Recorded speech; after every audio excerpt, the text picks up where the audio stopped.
So I'm going to try to do this. Take a picture, get the computer to tell me what it is. I also want to take a picture and ask the computer, tell me where it is.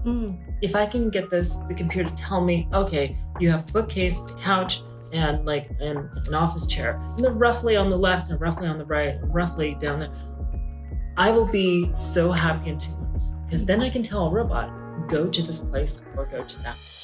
Welcome to Cocoy.ai, empowering the next generation of leaders through career advice, creativity, growth mindset, and unlocking the power of AI in order to find and do what makes you happiest in life.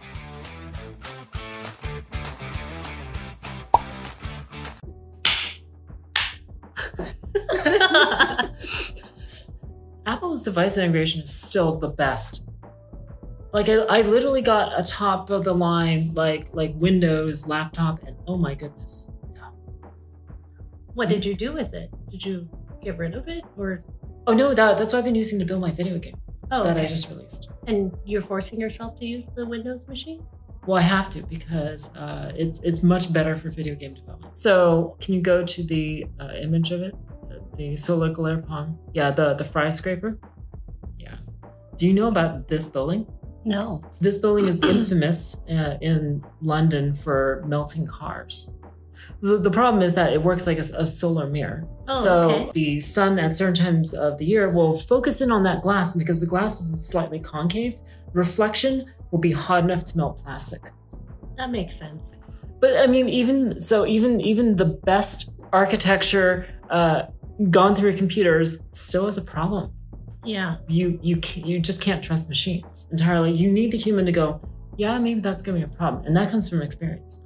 Do we feel like there were no humans that could have maybe made a little prototype to see what would happen? Or at scale is why it's a magnifying glass?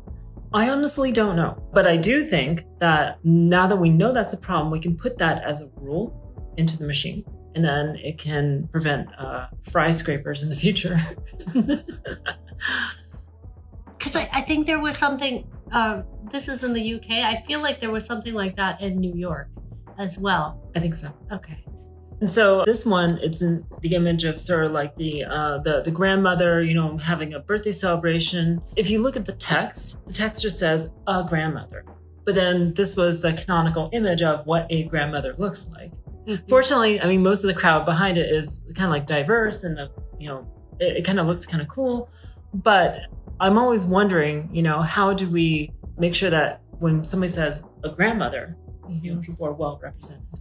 So that's one of the things that I've been experimenting with for both Midjourney and DALL-E. It's less than inclusive in some ways. I feel like it's getting a little bit better. And I feel like the intent behind prompting with the ChatGPT and DALL-E is a little bit faster at getting to something that you were imagining. But Midjourney, unless you specifically prompt something, the only way that I could get it to have a Black doctor treating a white child in a rural setting was when I said in the style of Shonda Rhimes. That was, I tried 16 times. That was the only thing that made it work. Yeah.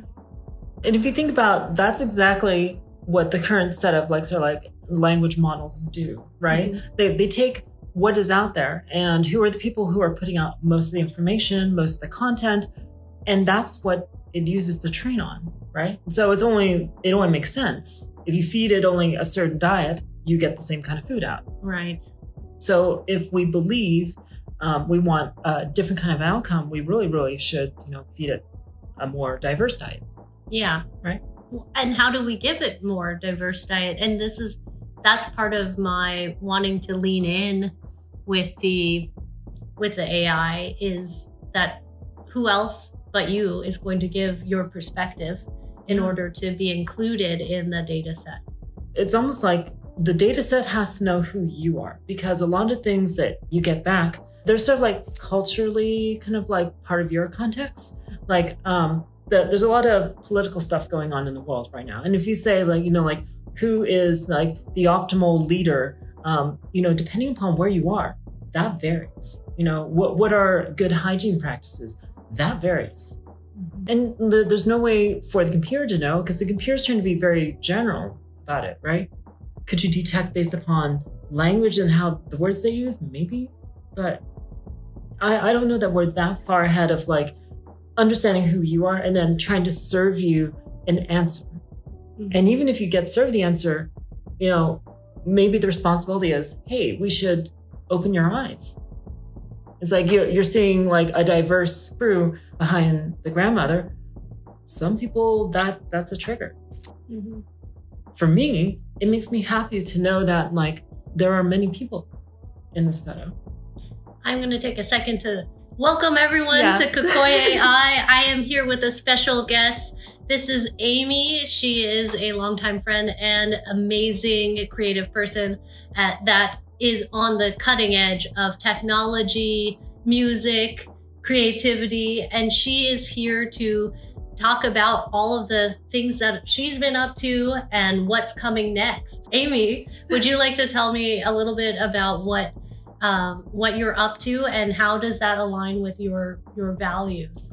Yeah. So I come from sort of an engineering background with sort of design sensibilities, right? So I've done design systems for a long time.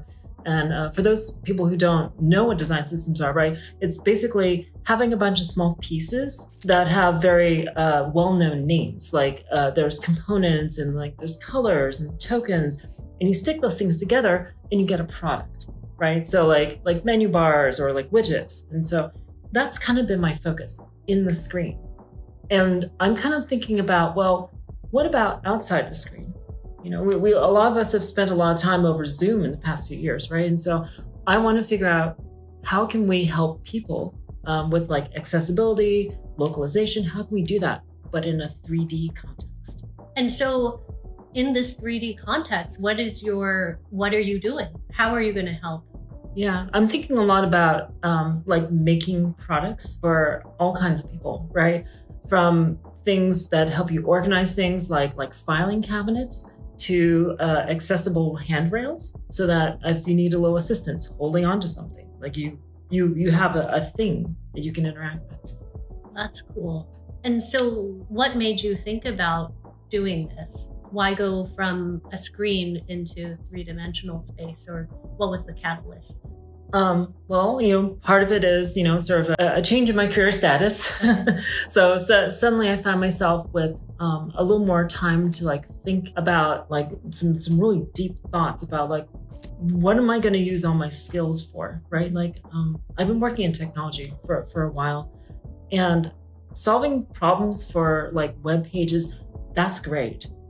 But a lot of us live outside of marketing web page. And I'm thinking now, that seems like a perfect opportunity to apply some of the principles that we've learned. Just do it, you know, in the real world. Okay, I'm going to go upstairs and get the printout and then get my tea. So tell me a little bit about Sequence Media Works. It's my own little company. I wanted a name that was so vague that nobody knew what it meant. Okay. No, but I have so many interests, and they all kind of revolve around like a creative spirit. And I really like music. And one of the key things you do in music is you sequence music, like you use MIDI keyboards and stuff like that, and you put in software and make sound. Oh, that's interesting. And the tagline is inspire creativity. I just remember thinking back to when I met you, you were always kind of tinkering, right? You were prototyping all kinds of experiences on the board, and this is just the next evolution of that. Absolutely, yeah. When I think we met at Salesforce, right? And the team that I started on was a user experience team, but I was specifically doing more of the prototyping exploration end of it. I ended up even leading a prototyping team for a couple of years, and we were working with like screens and devices and like vision and stuff like that, drones. We were using Amazon Echoes. It was great. Yeah, I remember there was something, you ended up doing labs, right? You were doing some of the accessibility work was, I don't know if that was labs, but there was the dark mode that was in labs, but I felt like it was somewhat related to contrast and making sure that the interface was more accessible, because I think when I first started, Lightning was just a thing. Like it just started. And the thing that bothered me the most was I could never see the gray outline of the input on any projected screen. And so I feel like your team did a ton of work to make it so that everybody could see the UI. Not just the colors, like flipping like light mode to dark mode, but also like text sizes, formatting, like how many sort of like lines you get on the screen. Like we tried all those things, making sure the links on the page were not too small, so that if you use the tablet, you can actually touch them. And we would go into accessibility labs and sit behind the sort of like, like one-way mirror kind of thing. So you as the observer, you sit there and you just kind of watch people interfacing, with the product. And you see like, oh, they're doing that. They did not understand icons without labels. That's a bad thing, Is that something that you did before that? Or it was the first time at Salesforce? No, that was a growth moment. Okay. It's like, I've always thought of myself as like somebody that empathizes with other people, but it's a lot different when you actually see somebody struggle with it. And then actually knowing people in person who use like guide dogs and Braille to like move around the world, like that changes you. Oh, yes. I mean, working with Mike definitely changed me for the better, I think, because I don't know if anyone's ever tried using a screen reader with any enterprise software. It's not fun, usually. It's not fun because enterprise software it's so complicated, right? You spend all that time just getting business workflows in place. By the time you get to the user interface, you're just like, okay, I just got to make this thing work, right? But at Salesforce, one of the things that I was taught was think about hierarchies of elements, right? Like you have a page. Within the page, you have like sections. Within the section, you have widgets.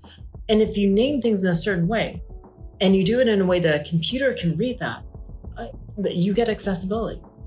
Or at least one piece of it. You make it possible for a computer to read the screen to you. Yeah, I think I misspoke in a way. Like in a lot of enterprise software, it's not even possible to get through entire workflow with only a screen reader. It's true. I think Salesforce was definitely a leader in that because when we were making the new Lightning user interface, that was at like one of the core principles of it was like, let's do accessibility from the beginning, do the best that we can. It's not perfect, but like, I mean, the fact that we were trying to bake those principles into like the design system meant every product that was built on the design system now had a much easier chance of being accessible. That's amazing. So I talk a lot about AI on this channel, and I know you have a lot of thoughts on AI from a very different perspective. How does your new venture integrate with AI, if at all, and what is your philosophy on it? Well, I mean, when we say AI, we're talking about like language models or like diffusion models that kind of like can understand the world around you, but also kind of maybe generate things, right? Yeah. And with those kinds of things, I think what AI is good at is taking a lot of information and summarizing it. Like basically, if AI can help you identify patterns and then say, oh, this pattern over here, it's kind of like this pattern over here, well, then they kind of belong together. And so what I'm looking at is how do people move about their houses? What are the things they interact with? What are things called? What kind of furniture do they have? And I think AI is superbly good at just taking all that massive information and saying, okay, you clearly have this thing and you do it in this way. Maybe I can suggest a better way. And that's where AI gets really cool. And I think you were probably one of the first persons that I've seen with the Apple Vision Pro, which is also looking at a space. And is that weighing into the decisions that you're making for this new venture? I think personally, the Apple Vision Pro, it's an amazing device. It's definitely, I think it's still like in its early days. There's a lot of sort of software and processes that have to kind of go together to make the Vision Pro really like the go-to product. So for me, I sort of began my current venture before I had the Vision Pro. So in my mind, I thought maybe this would be one of the tools that I would use. Because I think that like the Vision Pro is really expensive and it's great. It's the best headset, bar none. I've been using like an Oculus 2 headset at home. That's great as well. And that's very affordable, and it has joystick controllers, which are very ergonomic. And so like, I want to think about what are all the tools that people can use to build and manipulate a 3D world. Oh, that's pretty cool.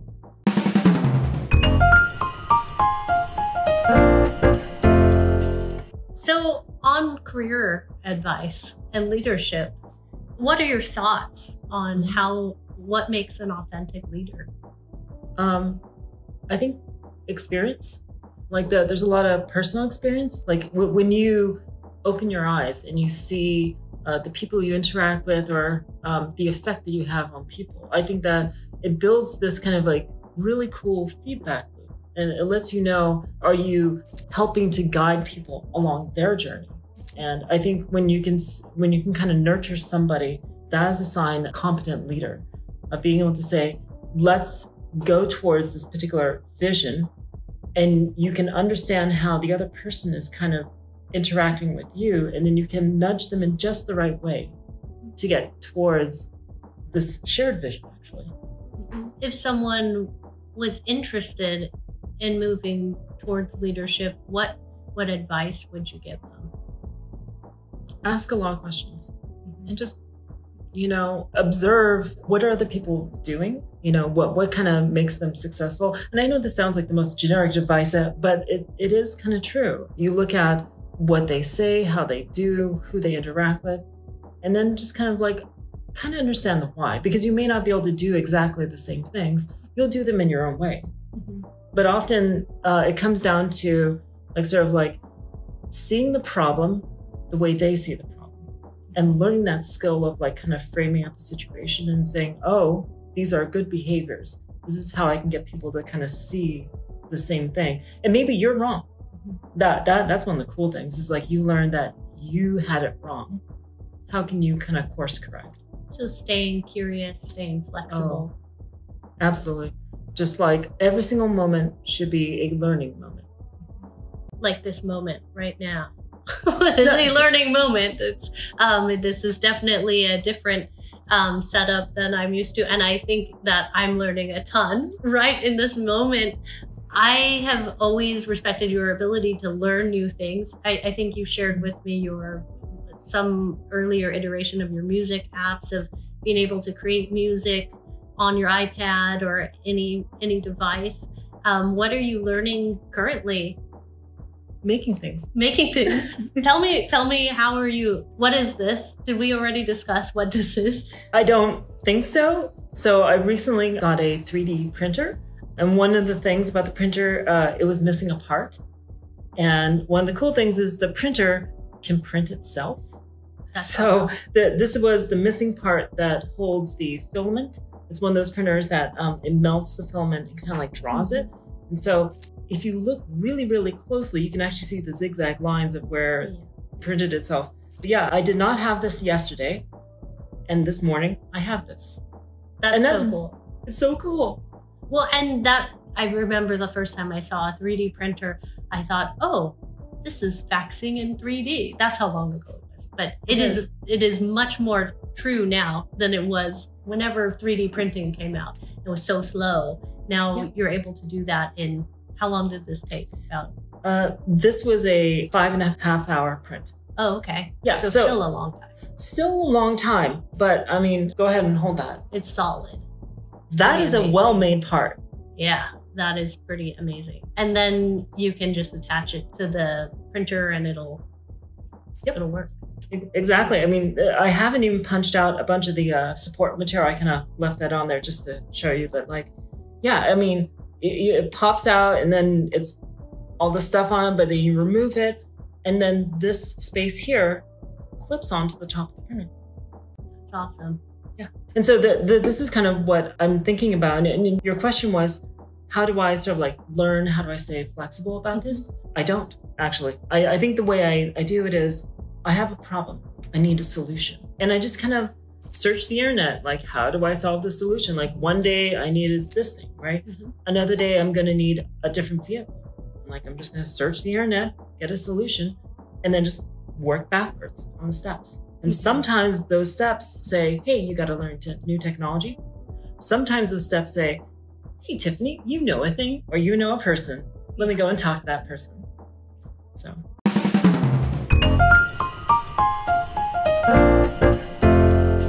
I sometimes will come up with a project in order to force myself to learn a thing.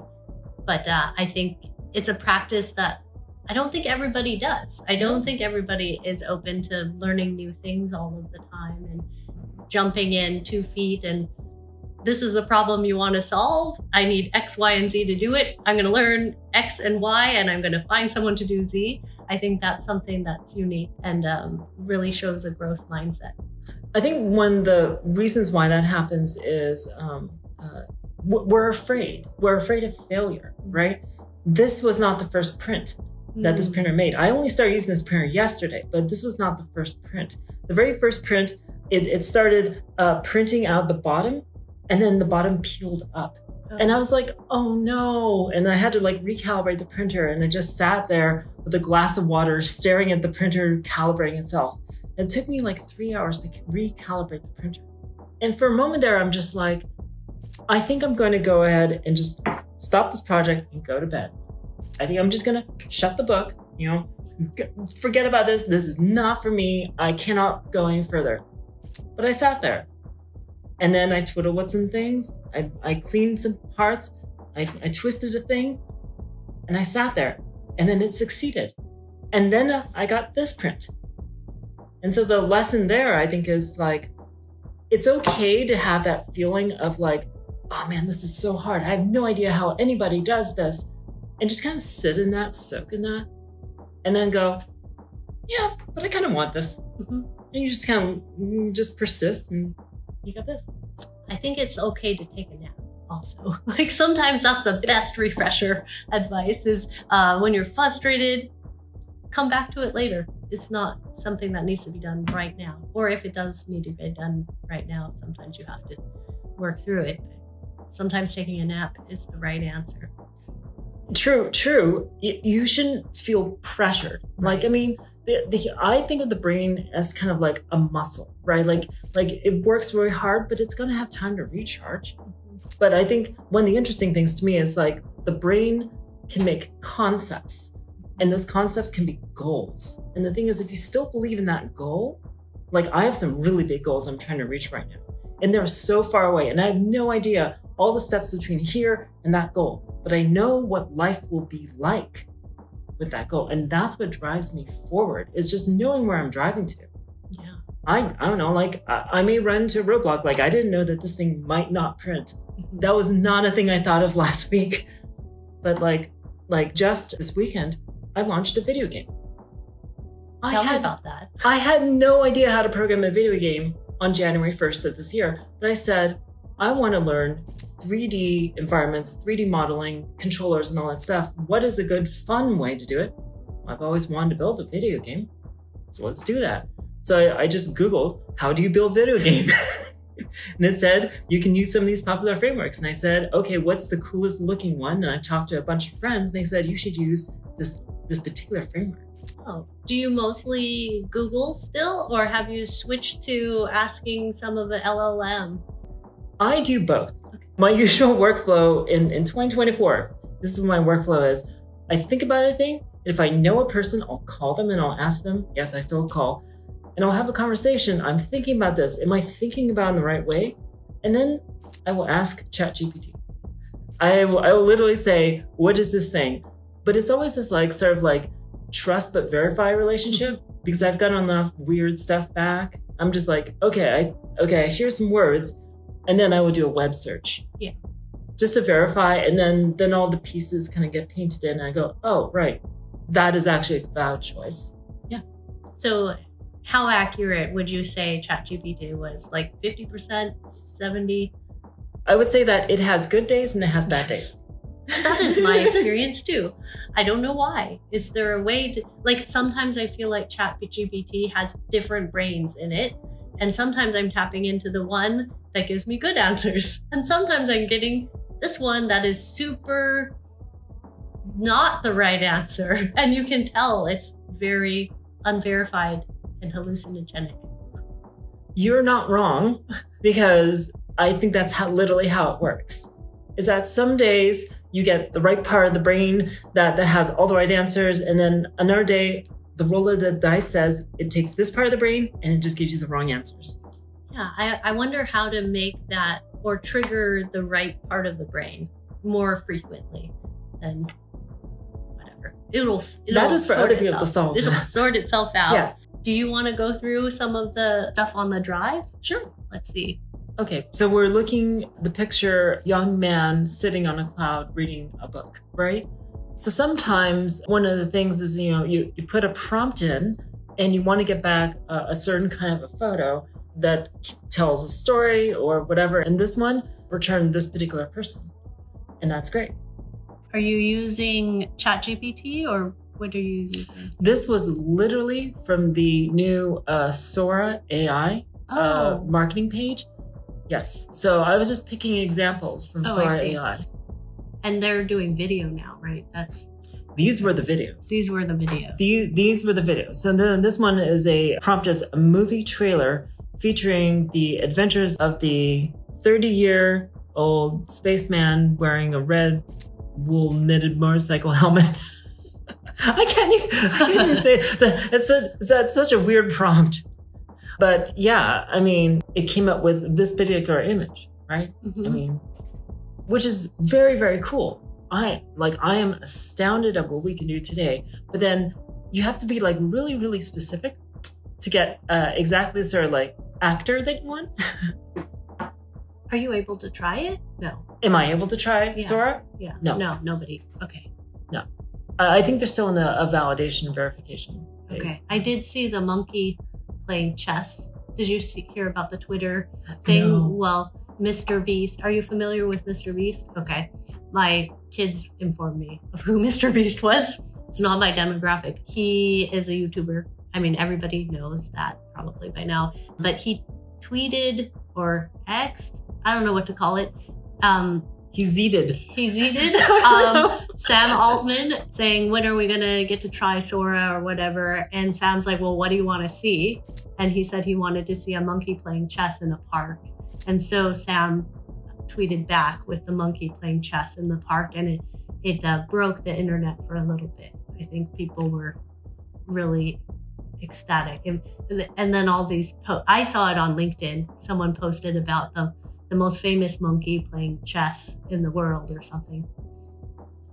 Amazing. What is this? That is just a screenshot. It was my comment, which says, I wish we had a different name for today's generation of, quote, AI, fancy autocomplete, super parrot, turbo thesaurus. My problem with AI is that it stands for artificial intelligence. And to me, it's more of a marketing term because it is not intelligent. It is very artificial, but it's not intelligent. To me, intelligence means whatever the reader, the viewer, you convince them to understand a truth or a viewpoint. The computer has no idea what it's generating. It does not care if it gives you good information, misleading, harmful information. That's not intelligence. It seems sensible, but it's not intelligent. And it has no morals. Well, that's the thing, right? Like, as technology professionals, like you and I work in high tech, right? And like we understand this stuff. If you say LLM, like we know what that is, right? But machine learning. It's fancy machine learning, right? Like, I mean, you and I have lived, through a lot of these phases. I think AI is, one day we will get to artificial general intelligence. One day we will. But the computer has to do a good job of respecting the person. How do you teach a computer respect? The computer has to understand my situation, follow my life, see me as a person, and then give me appropriate advice. I think about that a lot as I put the Tesla into full self-drive of, are they programming in morals into, like, bad case scenarios, right? If there is two really bad outcomes and there's no other outcome, then it becomes a moral dilemma, right? If the choice is to run into the old person or a group of people, or like the trolley problem. Yeah. Do you program, like, I am glad I am not a full self-drive programmer. Well, yeah. What is the goal of the software, right? Like the original goal of the software was to just, drive you from here to there, right? Mm-hmm. But the role of the car is to protect the passenger. Right. Whoever's outside the car is not part of that goal. If it could factor that in, would it sacrifice the passenger? Right. Would it? I don't know. Oh. Should we read documentation on that? I'm not sure. But nobody would buy an unsafe car, right? No, nobody would buy a car that says it would do harm to the person that bought it. Or they don't read the terms of service. I don't know that I read the incomplete terms of service or all of the notes that come out every time it upgrades. True, but like if you get enough 1-star reviews, you might change your mind. Right, right. Like I too have a car that sort of like drives itself, right? It's not a Tesla, right? But like you're in this kind of cooperative mode because it's not really relying on the vision so much, it's relying on sensors. And so it doesn't really make a decision. It's fancy lane centering, right? Yeah, Tesla is not. I think it is relying much more heavily on vision more currently than it was before. Yeah. I think the older generation had a lot more sensors and LiDAR in it. It doesn't have that anymore. Right, because I think the thesis for the Tesla is it wants to mimic the human. Mm-hmm. Whereas the thesis for the other sort of more sensor-driven cars is like, let me stay within the bounds of a problem, which is very, very different. Yeah. Like nobody's training a neural net for my car. Yeah. But I definitely feel, I don't know how people fall asleep when they're doing this. I'm way more alert when I'm on the full self-drive mode. I feel like I need to pay attention 100%. And it's more to see how the technology is progressing every time I do it. Yeah. I like technology when it's in a cooperative mode with a human, right? Like you wouldn't want a pair of scissors just to go off and like cutting things, right? Like you want to be able to like kind of be like, okay, am I cutting the thing that you wanted to cut? Mm-hmm. And so like the human's kind of there, maybe not doing the effort.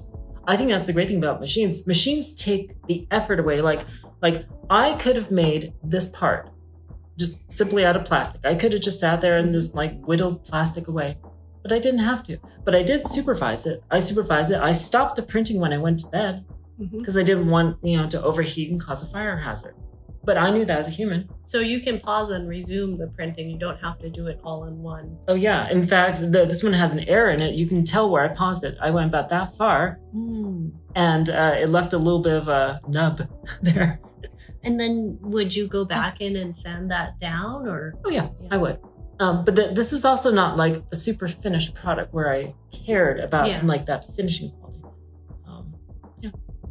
That's cool. What we're looking at is something called the Space Palette. It's a sort of like interactive music instrument. Think of it like as like 4 iPad type of sensors, not iPads, but similar. And then there's a screen and big speakers. And so as you interact with this instrument, the instrument kind of generates visuals and stuff like that. And my point of this one was, this is where I love the kind of like bringing together like the art and the creativity with the technology. Technology is just a tool. AI is a tool, computers are a tool, 3D printing, it's just a tool. But then what is the experience you give to people? Like you have this sticker that is shiny. You didn't have to make it sparkly. You could have made it much more flat and done the different kind of logo, but you did this because there's a certain kind of experience you want people to have. Mm-hmm. And I think only sort of like the creative soul can produce that. Right now. Well, I mean, so, machines could make this. Right. But then it wouldn't know why that's better. Right. And the thing is, what does better mean? Better changes. Like, things go through fads and fashions, And sometimes technology is really hard for people, and then they just get used to it. So this is one of my favorite things that I found at my parents' place. Oh. It's a pamphlet that says finding a job on the internet. And it has an old school, like PC computer, like with big monitor and like a floppy disk drive, right? The big floppies. The big floppies, right? And the reason why this pamphlet exists is the same reason why there's like guides on how to use TikTok, right? Like people don't know how to use TikTok because it's a new technology. They're just like, how do I sell things on TikTok? But if you're using TikTok all the time, that's like, what are you talking about? Mm-hmm. We do this thing, we remix this music, all that stuff. People did not know how to use the internet. I remember that time. And they literally had to print a pamphlet and take you to class. Mm-hmm.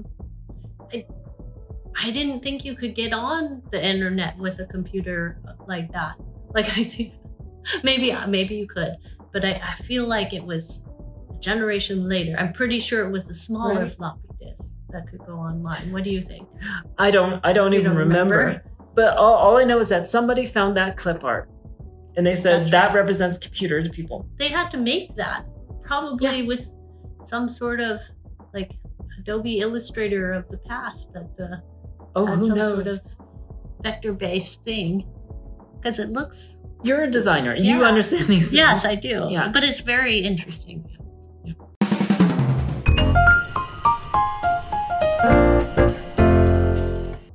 I was recently at a conference called Clarity, which is a design systems conference, so it's specifically on that topic. One of my favorite talks from that conference was Erica Hall's talk about just like, how do you see the business perspective of everything we're doing? Not just design or design systems, so like just making products. And there's a certain mindset that she was trying to communicate, that there are people in business who'd just be like, as long as I'm making money, it's great. So the tagline on this is, haha, business, which is basically just like, jumping the shark. It's just, as long as it's making money, people don't care about the product because it's just making money. I feel like that's something that has come up a lot recently when I see like stocks and they're having these activist investors that are trying to take over companies. I never see any talk about like the human experience or making the customer experience better or providing more value. It's all about the bottom line or getting rid of the management or changing things within the organizational structure that don't have anything to do with making anything better or solving any more problems, except for the problem of having more money. I mean, you've seen in the past couple of years, the layoffs have been really brutal on people, right? And one of the things we know is when you lay off your talent, you're actually removing the ability to make products. Yes, it saves you money on the bottom line, but not for long, not forever. I mean, short-sighted. Yeah, I mean the fact that you remove the moderator staff, right? Mm-hmm. That was your safety belt. I mean, yeah, maybe it costs money. Maybe your company can mechanically operate. You can still make widgets or you can still make social medias. You can still do that, but you're losing part of the soul of why people went there in the first place.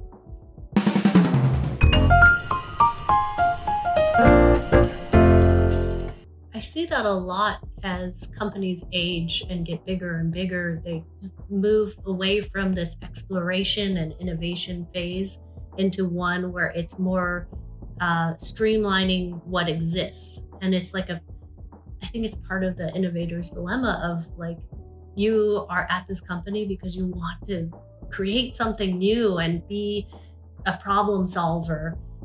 But just by incrementally changing things, it's not moving the needle. You're only going to go so far with that versus a whole new innovation.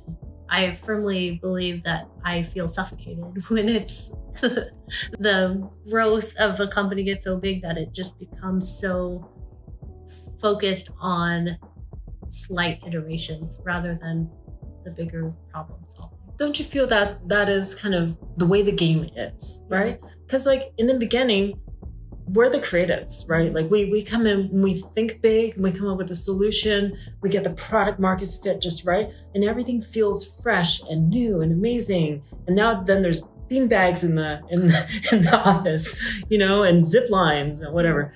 Like there's a sort of like creative kind of a spirit that's happening. But then the optimization comes in, right? Because once it gets to the point where the business begins to find its market, then it's about, well, then how do you sell harder, better, faster into that market? And I'm not saying that it's invalid. Maybe it's not our cup of tea. I think both of us think a little similarly about that. But it is a way the game is played. Because I mean, there's the early stage, creative, there's the middle stage, where it's just optimization, and then there's the long tail, where it's just like, keep the lights on, keep the product going. That is just paying bills. Which is valid. It is so valid. Like there's different kinds of people. People want to be founders. That is one of the craziest things in the world. Like you will not sleep for years. You have a chance to lose everything. But founders take that risk, right?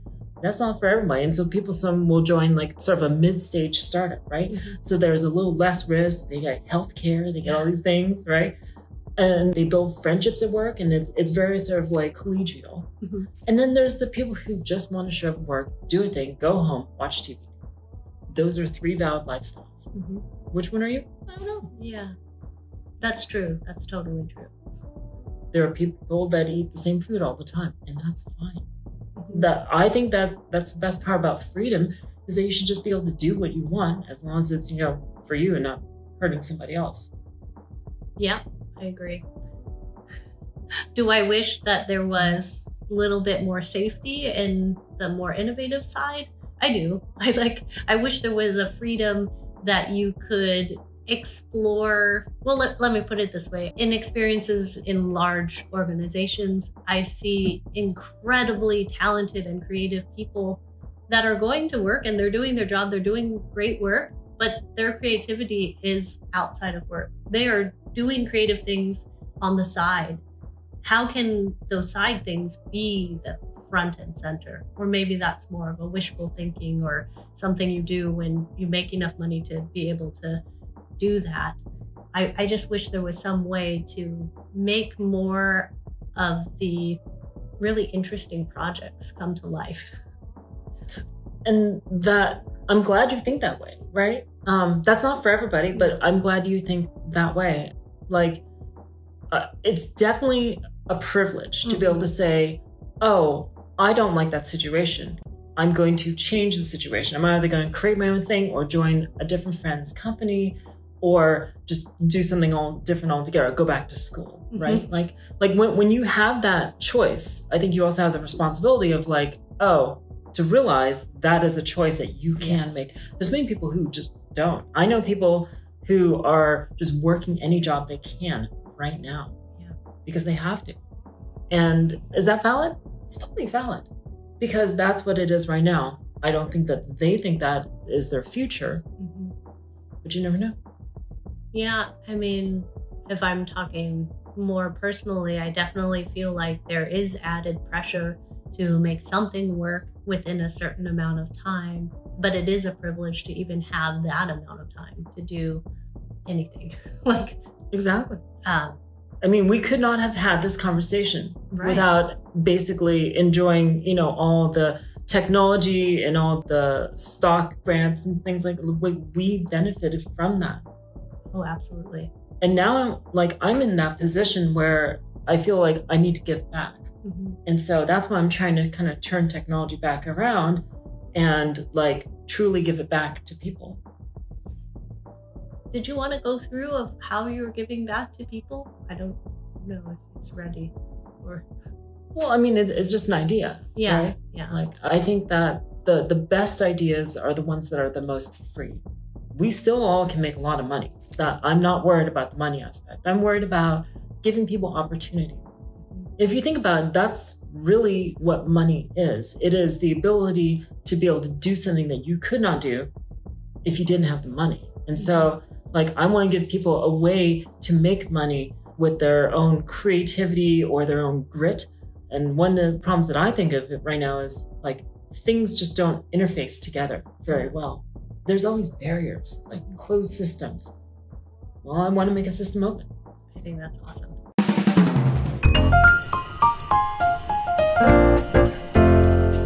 What's this one? You know, computers can generate a lot of different things, but what you're looking at is a building in downtown Vancouver, British Columbia. That is one of the coolest buildings I've seen. It makes me a little bit scared because it looks like somebody's taken a bite out of the building. But what I like about that building is that I'm not sure a computer could have come up with that. You know, like it's one thing for an AI to hallucinate all these really cool things, but then an artist has to come in and make a judgment and say, oh, that is really cool.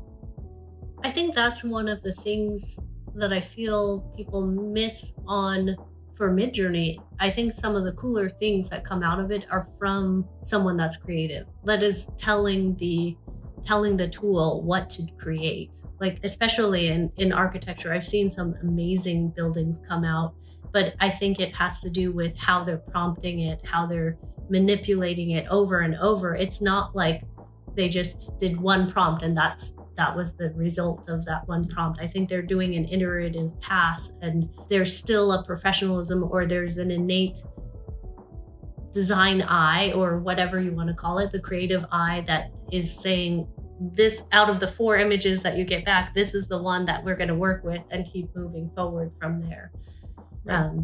That's where I feel like there's still quite a large path between the first iteration of a DALL-E image that I see like on LinkedIn, that you can see they're like super symmetrical, super bright and super smiley and looking straight at the camera, versus like some of the more design friends that I have that have embraced AI. Their stuff, it just looks so completely out of this world, or completely different than all of the stuff that comes out from the first prompt.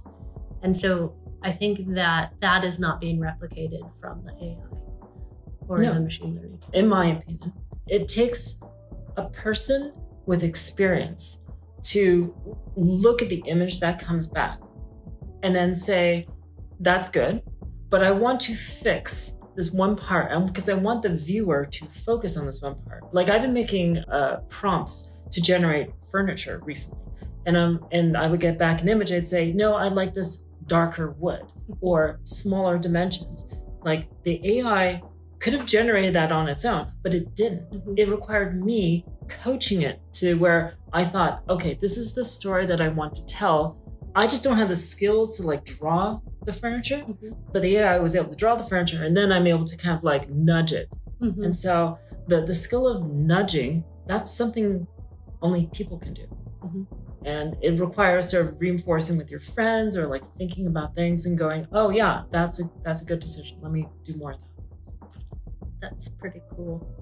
Okay, so it began with this photo, a picture of what looks to be almost like a Model Y-ish kind of, you know, Tesla Model Y, but made out of like this space, like aluminum metal. It's almost like liquid, right? And I said, okay, make a Tesla Cybertruck and put it on the beach, right?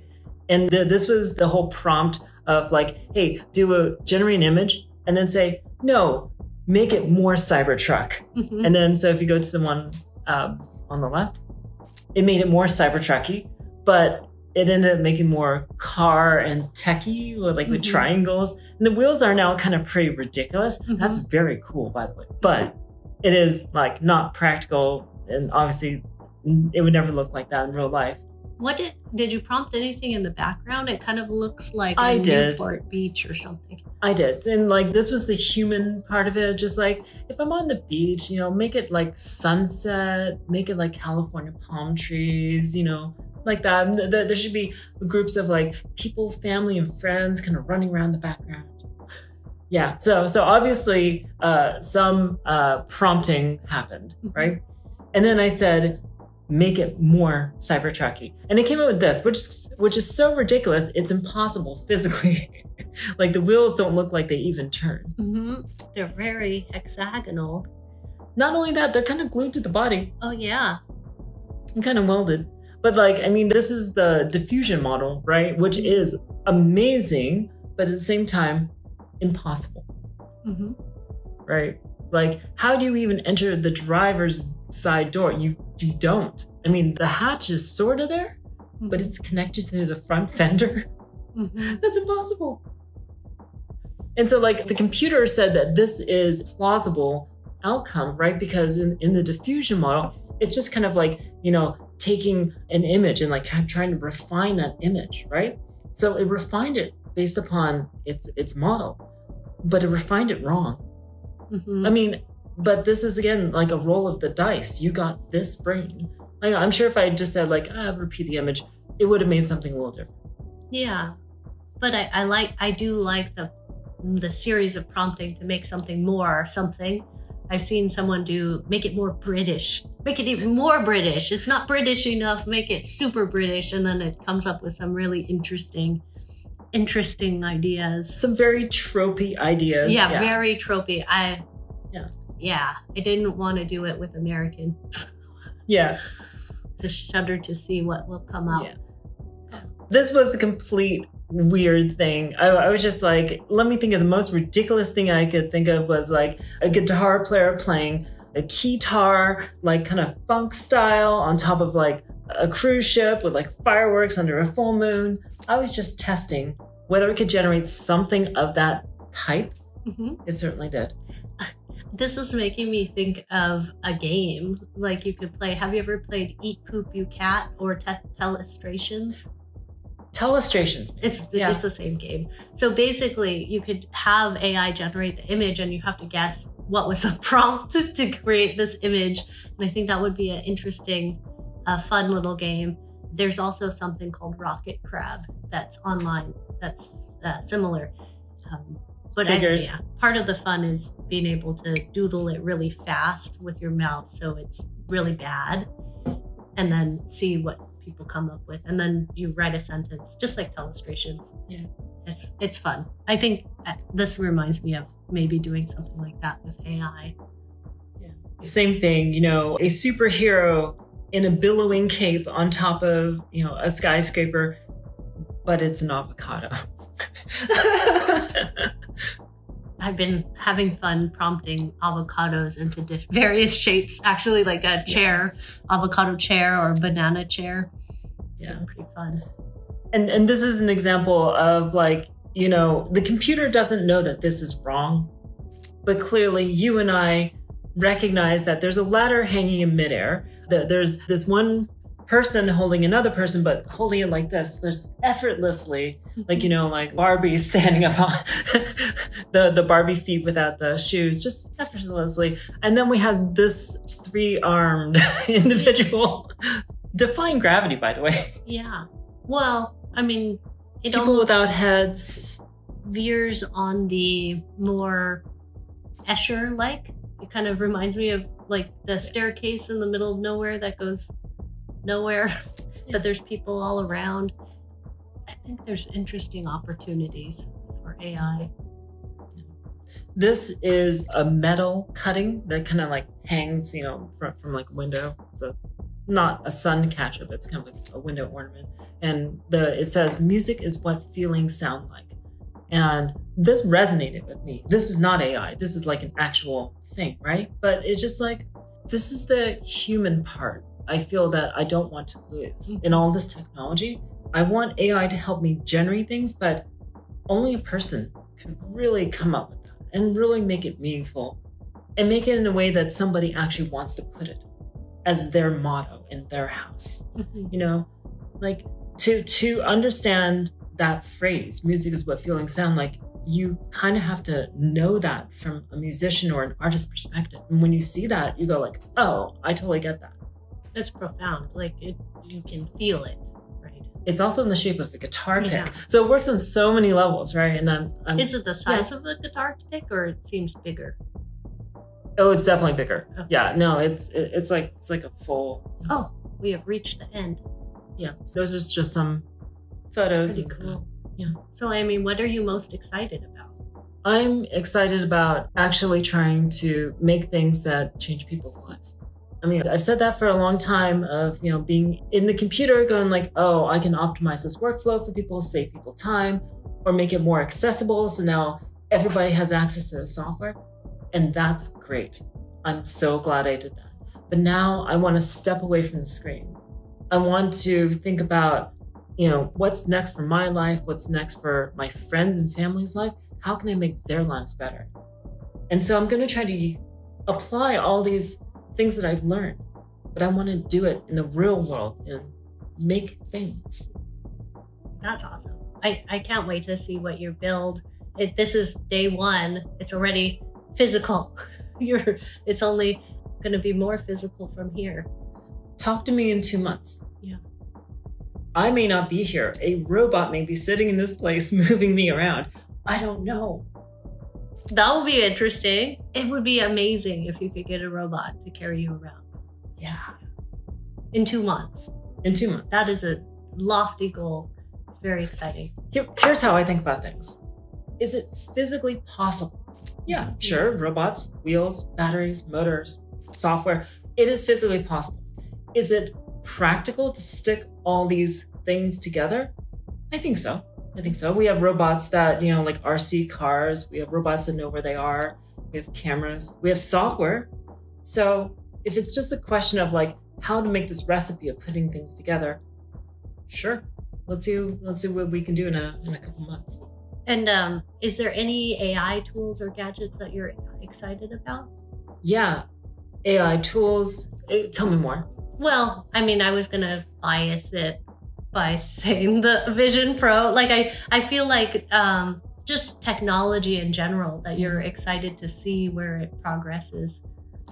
I'm hoping that I can feed a computer an image, and I want the computer to tell me all the pieces of furniture that are in the image. That is something I think the AI is good at. Mm-hmm. So I'm going to try to do this. Take a picture, get the computer to tell me what it is. I also want to take a picture and ask the computer, tell me where it is. If I can get the computer to tell me, okay, you have a bookcase, a couch, and an office chair, and they're roughly on the left and roughly on the right, and roughly down there, I will be so happy in 2 months, because then I can tell a robot, go to this place or go to that place. Do you think Gemini is capable of doing that? Or? I don't know. Okay. What is Gemini? Oh, Gemini is the Google's AI that came out after Bard. They kind of rebranded it. There's one that's Ultra, or now they call it Advanced. They keep changing the name, but it's Gemini Advanced as of this date.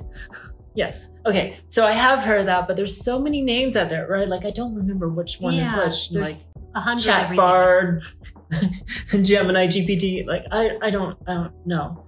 But yeah, I think everything is on the table. All I know is kind of referring back to our earlier conversation. What I want is to have a robot do a particular thing for me. Mm-hmm. I don't know all the steps to get from here to there, but I'm not going to give up. And I know it's possible. So therefore, it's just a question of what technologies, who do I know, what are some constraints that I might have to put on the problem. Mm-hmm. And I know it's possible. Yeah. I think you're going to do it. I will see you back here in 2 months. Who should I interview next? Joe and Alina. Oh, that's a good idea.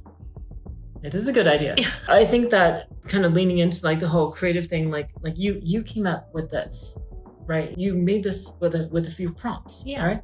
But the thing is that you selected this from any number of possibilities. You thought this was meaningful. Mm-hmm. And so there's a sort of creative spirit. And I think Joe's been thinking a lot about creativity and technology for a very long time before we called this AI. Mm-hmm. And he's one of the best makers that I know. Mm-hmm. Hopefully, it will help me too.